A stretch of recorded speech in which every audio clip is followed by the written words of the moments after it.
د کابل نیوز ګران لیدونکو سلام، راولید ته ښه راغلاست. جنرال عبدالرازق چې په حقیقت کې د قندهار بلکې د جنوب غرب ثبات او امنیت د وجود سره تړلی و. څو ورځې مخکې په دې سال کې چې هماغه وخت کې د امریکا د ناټو عمومي قماندان سکاټ میلر هملته حضور درلود، والي مو د ملي امنیت رئیس مو په یو پیښه کې شهید شو. د ملي امنیت رئیس هم شهید شو. په دغه پیښه کې یو تعداد نور کسان هم ټپیان شوي دي. خو ډېر زیات ابهامات او ډېر زیات سوالونه موجود دي. رازق خان چې نه یوازې ثبات او امنیت د قندهار او د جنوب غرب د حوزې یعنی د کارونو نتیجه وه، لیکن یو داسې قسم و چې رئیس جمهور ځان ته یو خنډ ګاڼه. مثلا په هماغه وخت کې څو میاشتې مخکې کله چې د یو لویه غونډه بللې وه په قندهار کې چې د اپوزیسیون غونډه وه، د رئیس جمهور سره د مخالفت دا غونډه جوړه شوې وه، نو رازق خان یې سپورټ کوو. په هماغه وخت کې دا خبره وکړله چې رئیس جمهور ما نشي لرې کولی. یو قمندان د امنیه دا خبره کوله چې رئیس جمهور ما نشي لرې کولی، او رښتیا هم رئیس جمهور ونشول کولی چې رازق خان لرې کړي، لیکن بالاخره رازق خان لرې شو، په شهادت ورسېدو. د ملي امنیت رئیس وایي چې د ډیورند د کرښې نه اخواته دا توطیه جوړه شوې وه پاکستان کې. طالبانو په ښکاره مسؤلیت هم اخیستی دی، لیکن کم ابهامات چې دي، مثلا په قندهار کې چې ښځو مظاهره راویستله، هلته د سکاټ میلر په عکس باندې چلی پاره ښکل شوی وه. په هرات کې چې مظاهره کېږي، خلک وایي چې خلیلزاد مرداباد، سکاټ میلر مرداباد او امریکا مرداباد. دا هغه ذهنیت دی چې په خلکو کې موجود دی، او هغه ابهام لامل دی دغه ذهنیت چې د دغه پیښې په اړه موجود دي. سوالونه ډیر زیات او جواب اسنه. د ملي امنیت رئیس کوم کس چې دغه مرتکب دغه پیښه شوی دی، دغه باره کې وایي چې جعلي تذکرې باندې راغلی دی، تضمین به هم دغسې و. بس نو بیا خو خبره خلاصه شو. په دې باندې بحث کوو په همدغه موضوع باندې چې ولې دغونه ابهام، ولې دومره سوالونو ته ځوابونه ولې نشته، او که شته نو خو نه ویل کېږي. په دې باندې بحث کوو. په دغه بحث کې موږ سره ملګري دي ښاغلی شهزاده مسعود، پخوانی مشاور وزیر، زموږ بل ملګری دی ښاغلی نصرت الله حقپال، د سیاست چارو شنونکی، او زموږ دریم ملګری دی جنرال صاحب غرزی خواخوږی، د امنیتي چارو شنونکی. ستړي مه شئ، په خیر راغلی. جنرال صاحب، بحث به تاسو نه شروع کړو. په علتونو به وروسته وغږېږو چې څوک یعنې او د اغېز او علتونو باندې، لیکن دا پیښه چې په کوم ترتیب رامنځته شوله او کوم ابهامات چې په تفتیش کې دي، مثلا هغه کارتوس چې دی پې لګېدلی دی د کوم ټوپک نه دی، دا خو ډېر اسانه دي چې معلومیږي. د ملي تلویزیون کمرې فلم چیرته دی، دغه د امنیتي کمرو فلمونه چیرته دي دلته. په هماغه ځای کې سکاټ میلر شته دی، لیکن که طالب دا کار کړی نو سکاټ میلر خو لا ډېر لوړ هدف دی، هغه نه لګېږي، او ملي امنیت رئیس وژل کېږي او دغه وژل کېږي جنرال صاحب رازق. څنګه ښکاري تاسو ته دغه کوم سوالونه دي چې دغه سوالونو ته ځوابونه شته او که نشته؟ د لوی خدای په نامه د هڅه نه مخکې تاسو جناب وزیر صاحب، جناب استاد اقبال صاحب ته او تخنیکي همکارانو ته سلامونه وایم، او خپل خواشیني مراتب د افغانستان د ملي اتل ستر جنرال عبدالرازق خان د شهادت په مناسبت چې په یو توطیه او کودتا کې شهادت ته ورسېدې، د ټول افغانستان ولس ته، نه د کورنۍ یوازې ځکه چې دا د افغانستان شمول و، ټول افغانستان ولس ته تسلیت وایم. او واقعا افغانستان خپل یو ډېر صادق او رښتینی بچی چې که ورته وایو چې د ډیورن اتل څه غلط به نه وایو ځکه چې د اتل نوم همدې ورځ کې په جګړه اخته و. 2 ورځې مخکې هلته 2 نفر ورته وژلی وو. نو واقعتا چې دا د ځای به تش پاتې سي او ډېر مشکل دی چې ځای پورته ډک سي ځکه چې جنرال رازق څو آباد یې درلود چې په نورو کې نه و. جنرال رازق په داسې حال کې چې ډېر کوچنی او کشر و چې په نظامي قطاعاتو کې بلد سو او هلته کار یې کول او منصبدار سو جنگي افسر به و او لکه چې کرزی صاحب هم په قندهار کې دا اظهار کوي چې وکاله مخکې چې قندهار ښار وضع خراب سو او خدای دې وبخښي شهید احمد ولی خان هلته ورته زنګ وهلی چې حالات د ښار ډېر خراب دي. بیا رئیس عبدالرزاق خان ته زنګ وهلی چې تر اوسه ښار ته د قندهار او کومک وکړه چې امنیت تامین سي چې دغه وخت نه راغلی تر اوسه پورې د سلو نه چې 200 درجې د امنیت تغییر کوي په داسې حال کې چې په د ښار کې د قندهار سړی نه سوی ګرځېدلی او اوس تر ولسوالۍ پورې موږ تاسو ولاړو ولسوالۍ ته هېڅ مشکل نه و. خبره په دې کې ده چې د موجودیت تاثیرات مال چې شخصیت یو دا و چې دی د خپل مشرانو ته ډېر احترام کول هر څوک مشر ته احترام کول عزت کول. دوام دا و چې د خپل پرسونل باندې شفقت درلود او دغه ملګري در چا سره چې کاسه کښېنستې دغه سره ډوډۍ خوړل در چا سره او په نوم باندې ټول عسکر یې پېژندي داسې نه و چې د خپل جستامو باندې نابلد وي. درېیمې دا و چې د ولس سره عوام الناس سره ډېر ښه اړیکې ساتي په حیث نه یو قومندان په حیث یو مشر د قومي په حیث یوازې د امنیه قومندان نه و بلکې د یو قومي مشر باندې یې نیولی و سیاستمدار سو دی خو ما ول نظامي و اما دلته د سیاستمدار سره د ولس سره ښه روابط او بیا ضمن کې روابط د سیاستمداران د افغانستان سره بیا به د ټول ملت سیاسي غونډه چې جوړول او بیا وایي چې رئیس جمهور ما نشي لرې کولی ښکاره خبره ده چې ساده امنیه قومندان او هلته د مقصد هم دا و چې هغه زما هغه الفاظ په یاد چې جنرال صاحب رازق خان وویل چې زه د ولس لخوا ټاکل شوی یم ولس قومندان یم نو رئیس جمهور مې نشي لرې کولی په دې غږېږو لیکن څه رقم چې دغه پیښه رامنځته شوله په ساعتونو د غزیه بیا محاصره او هغه شواهد چې تاسو د امنیتي د یو کارپو په توګه باید تحقیق وشي پلټنه وشي هغه د منځه لاړل یو هم نشته. ولې دا دسته خو ډېر لوی دسته و دا جرایم سازمان یافته دی جرایم سازمان یافته ډېر قوي او د استخباراتي ادارې لخوا جوړ شوي او بیا د ادارې لاندې کنټرول کېږي جوړېږي. دغه ښاغلی ستانکزی چې خبرې کوي پرون مطبوعاتي کنفرانس درلود ما په اخبار کې هم رد کړی دی په نور ځایو کې هم ځکه چې ډېر د یو کوچني مامور خبرې هم دغه نه لکه چې ده وکړه ځکه چې په شرماور خبره ده چې د والي په ګارد کې هغه ولایت چې آسیب پذیر 1 وار 2 واره 3 واره سوی دی د هغه لپاره سترې پیښې حتی سفیر د امارات متحده د دوست هیواد سفیر پکښې شهید سو. نو په دې ولایت کې ته څنګه دغسې عادي سړی چې راځي فلتر ته نه تېرېږي قانونا داسې دی چې عسکر چې راځي ځي کمیساري ته کمیساري کې هیڅ رقم تذکره جعلي نشي تېرېدلی دا یو واقعیت سړی دی. بل بایومټریک کوي د بایومټریک غیر عسکر معاش نه اجرا کېږي سیستیکا د دلته قوه امریکایي دلته کارت ورکوي کارت کله ورکوي د باید بایومټریک وي بایومټریک باید موجود وي بیا دلته راسي دا دویم مرحله. درېیم مرحله دا ده چې د دلته دغه سړی چې دوی وایي چې اوس یې نوم هم بدل کړي هغه ول غلام محمد دی اوس وایي نه جان محمد دی بیا ول میرزا محمد دی دا نوم درېیم د خالد زوی چې نوم هم غلط دی هغه لالی وایي چې دی چې دی هغه فامیل وخت اوښتی دی پاکستان ته د د خاله زوی چې وایي دی راوستی دی ښه دلته بیا وایي د والي دروازې ته راځي والي خپله یو جنرال دی زما په یاد دی چې د دوام بریتمني نه د سر یاور و د قلوردو د قندهار او بیا تر ښه د کماندو قمندانو د سوافت کماندو قمندانو د فرقې قمندانو دغسې ښه وظایف اجرا کړي بیا قلوردو قمندانو دی دغونه ناتوان نه دی چې د خپل د دروازې پیردار نه پېژني چې دا ورور دا د کومه سو نمونه به هر څوک موږ ته معلوم دی چې خپل جستام کې نمونه دی نو څنګه پرېښود چې دا نوی سړی راسي بیا هلته په دا دفتر کې د والي استخبارات موجود دی استخبارات یعنی د امنیت ملي دفتر دفتر کله چې سکاټ میلر راځي تاسو ته معلومه ده چې هغه ټول زینا مخکې نه امنیتیان راځي خالص علاقیږي اصلي ټولیږي او ټول منظم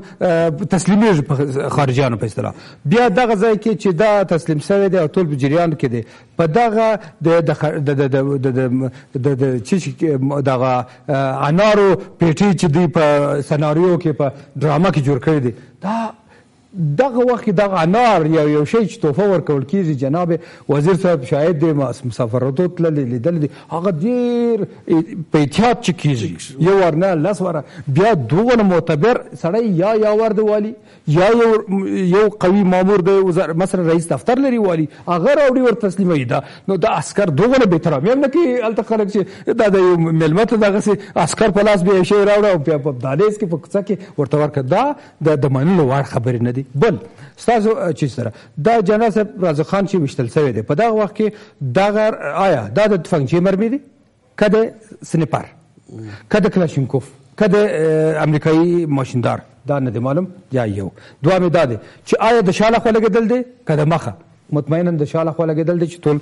دوستان او شواهد دغه سوي چې د شاله خو لګیدل دي د شاله خو د آلته چې ما واورید دوی هم واوریدل چې آلته ویل سو چې دونه غشتل سړی وي چې ته دشمن دی زورور دونه آماده نه سو چې د مخ ته دی وي د شانه دی ویشتل نو په دې معنی چې د شاله خو ویشتل سره دی نو دا دوهم موضوع درېمه دا دی چې کله دا پیښه چکیږي دلته د ګنګوسي چې اوس اته مرته غواړنه کیږي د واشنگټن چې اوس کوي په دې کې ډېر خبرې مکوي په مجموع کې جناب خلیلزاد دفتر ویل چې د سیاسي مبصرینو او میزونو او تلویزیونونو باید په دې مسله کې ډېر چشونه کی ډېر په دې کې تبصرې ونه کی او ډاکټر صاحب عبد الله وایي چې ارڅوک خلیلزاد اوریدل ډاکټر صاحب عبد الله وایي چې ارڅوک چې دا مسله په بارنیان اړي هغه د دشمن واسیات او باچی نو دا جریان په دغه شکل باندې راغلی ښه دلته والی د جنرال صاحب څنګه دی او جنرال صاحب مؤمن اخواته ولاړ دی کومشتل کیږي کده سړی ولی اول خو زه پایسي یو افسر چې په توفنګچا باندې مسالات باور نه لرم چې یو توفنګچې هغه په دغه حالت کې چې ترور کوي په دې حالت کې دوه ټکه نشي کولای دوم ټک نه ورسته خپل وشل کیږي او ال کیږي او هیڅ نه ممکن دي چې دوی د دریم نفر نشي د نشه یو نه دوه نه دریم نفر بیا مومن جنرال مومن ولي چې دا دوی په فرض د دوی شیم چې د باندې ولاړ دی او د کاري دا یو سناریو دی یو ډراما دی د ګلاغا شیرزای خبري د غلالي دستګيري خبري د معصوم ستانکزای خبري او نور نظریات ورکړل سي دا ټول یو بل سره تفاوت لري او بل نمونه ته تفاوت لري ساعتونه امکان د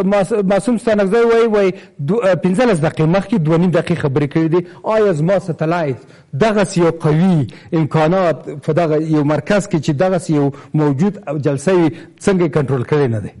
د امریکایانو سټلایت زما پرېږده نه سټلایت کنټرول کړي د پزوینو کې جامر لګېدلې خبرې ټلیفون څنګه کېدای شي بیا څنګه کېدای شي دا ټول خبرې د ستانکزای صاحب داسې دي چې د ټول ولس ملت او ټول بېسواد او په سترګو باندې خاورې ولي دا د دې لپاره چې صحیح په دې باندې بحث کوو چې ولې واغېزې څنګه حقپال صاحب ولې دغه جنرال صاحب خو مسلکی سړی دی دغه درې نیول د هرات خلک قندار سیاسري خزي چې مظاهر راوي السلام چې مسلکی خلک هم نه دي دا غي فوري تحلیل دا چې سکاټ میلر په دې کې شامل دی ځکه خو سکاټ میلر په عکس باندې چلی پاره کېږي او زلمی خلیلزاد او امریکا مردباد چغوال کېږي یعنی یو توته غني چې امریکایان پکې داخل غنل کیږي دا چې امریکایانو په طالب کړي دا او په پاکستان کړي دا د خو واړه باسونه دي لیکن د قندار د مظاهره او د هرات د مظاهره دغه د شعور دغه د تحلیل دا دی چې امریکا په دې کې شامل ده اوس کدی ابهامات ته وګورئ چې په دې په اوله مرحله کې پیدا کیږي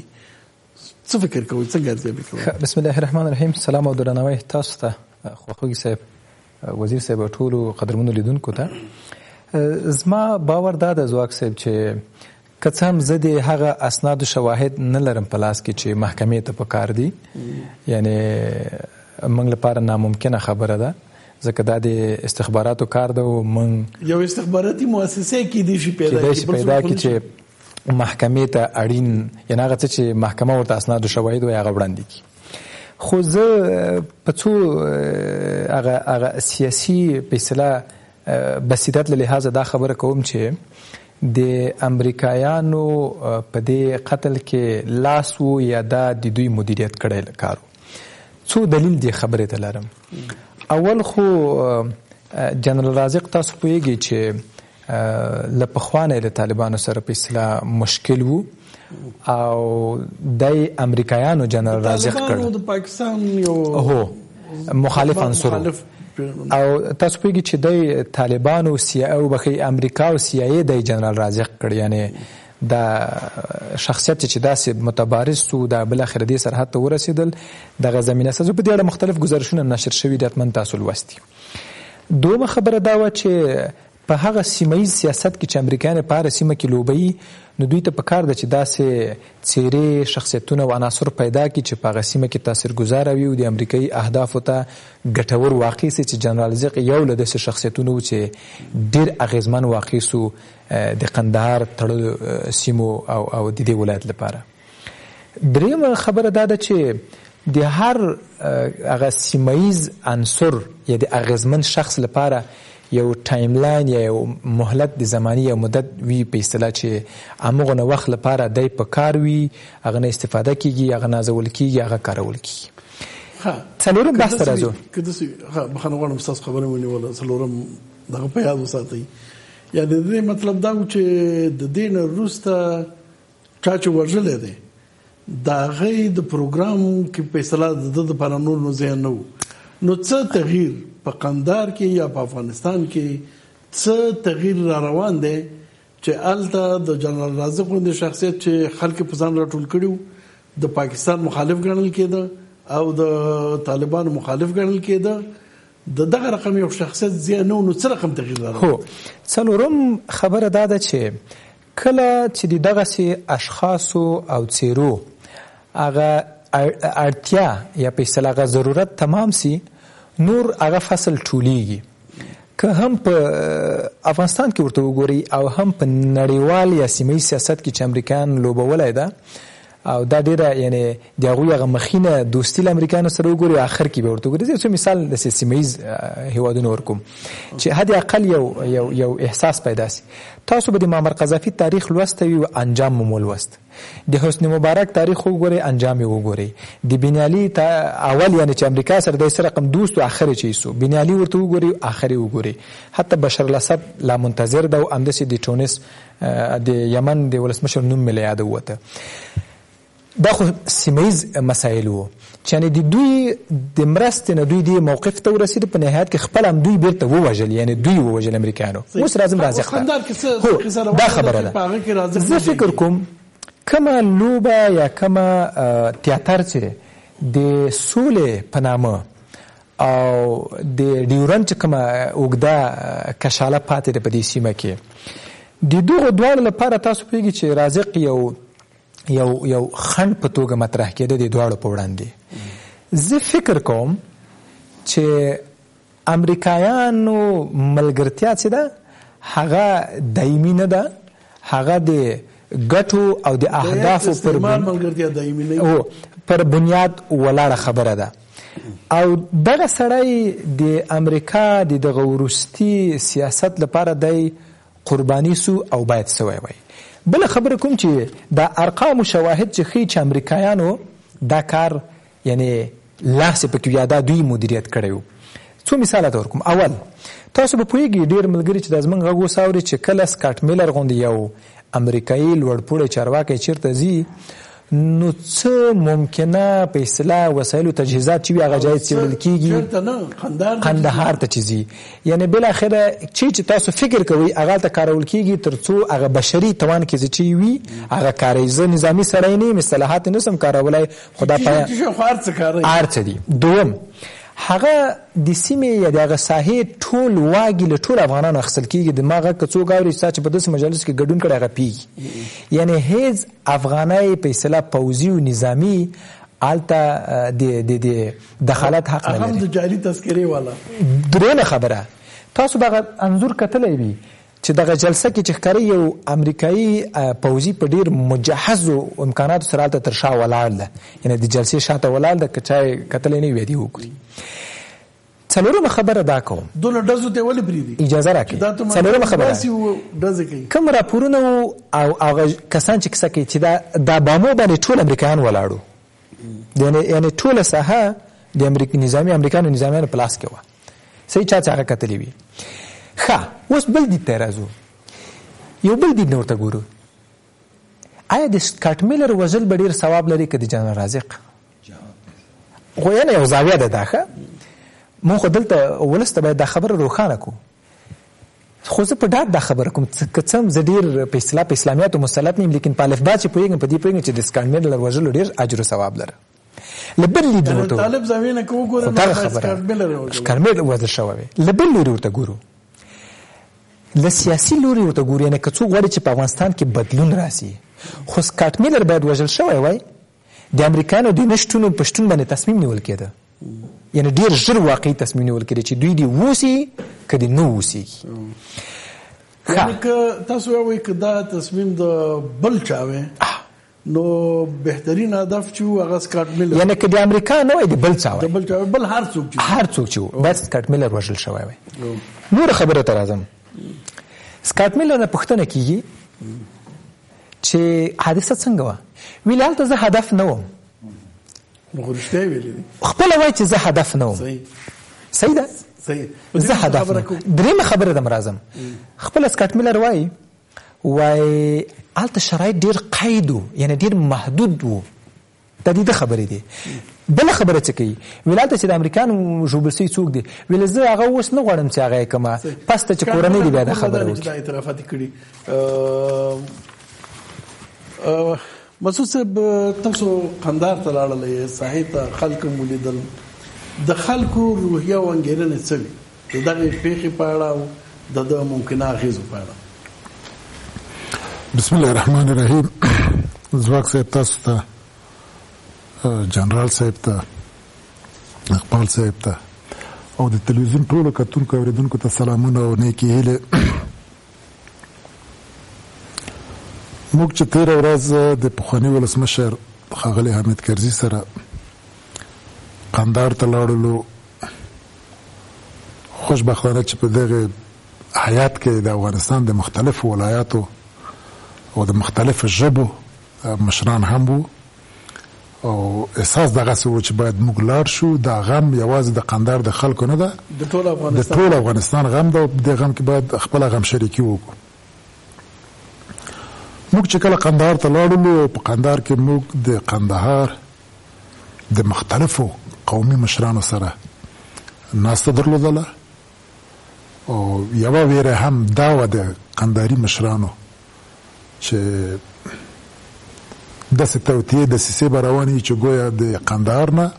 ارزګان جوړ کړي، د قندهار نه ارزګان جوړ. ولې عرض ته کومه ځکه په هغه کې هم دغسې یوه پېښه شوې وه، په ارزګان کې هم دغسې یوه پېښه شوې وه. د مطیع الله خان شهادت یو شته چې زه ډېر خوشحاله وم جناب ځواک صاحب د دغه ټولو درد و غم سره. د قندهار ولسونه او د قندهار مشران نسبت هر وخته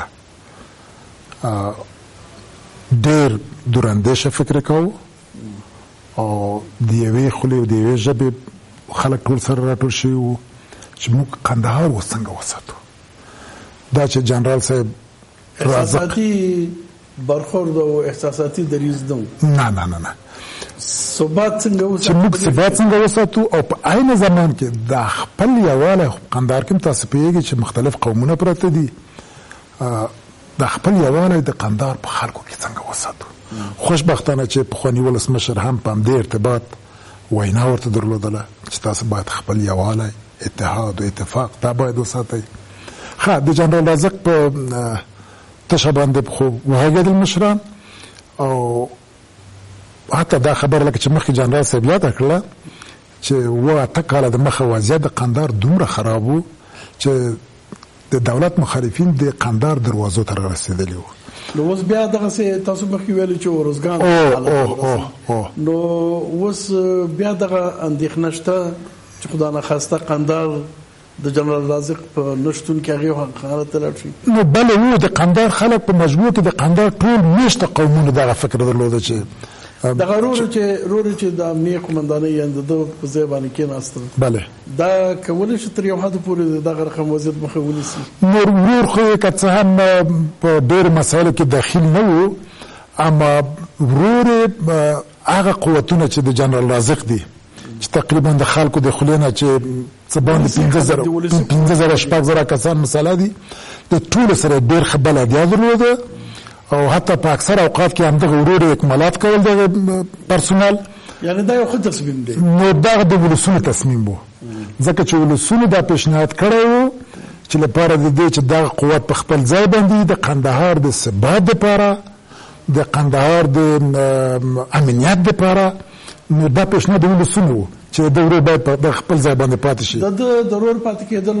هیله دا چې د څونه کولی شي نشي کولی دا خو به وروسته ثابته شي خو د خلکو هیله او تحلیل دا دی چې ثبات په ساتلو کې مؤثر واقع کېدی شي. بله جالبه دا ده چې راپورونه وایي چې امریکایان د دې مخالف د ورور د ځایناسته کېدو یعنې د مقررېدو مخالفو اوس یې ولنډه دمه لرو نو د بین وروسته په دې مسایل باندې خبره کوو چې ولې خدای مخالف